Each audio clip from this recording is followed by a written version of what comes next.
بسم اللہ الرحمن الرحیم۔ السلام علیکم ورحمۃ اللہ وبرکاتہ۔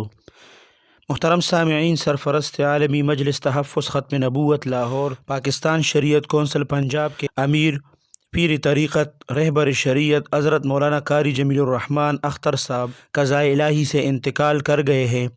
انا للہ و انا الیہ راجعون۔ اللہ سبحانہ و تعالی حضرت مولانا قاری جمیل الرحمن اختر صاحب کی کامل مغفرت فرمائے۔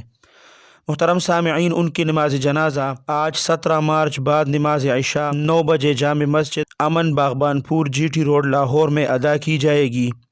اللہ سبحانہ و تعالی حضرت مولانا قاری جمیل الرحمن صاحب کے پسماندگان کو صبر جمیل عطا فرمائے۔ اللہ سبحانہ و تعالی حضرت مولانا قاری جمیل الرحمن اختر صاحب کی مغفرت فرمائے اور ان کی خطاؤں کو معاف فرمائے۔ اللہ سبحانہ و تعالی آپ سب کو اپنے حفظ اور امان میں رکھیں، اپنے خصوصی دعاؤں میں یاد رکھیں۔ السلام علیکم ورحمۃ اللہ وبرکاتہ۔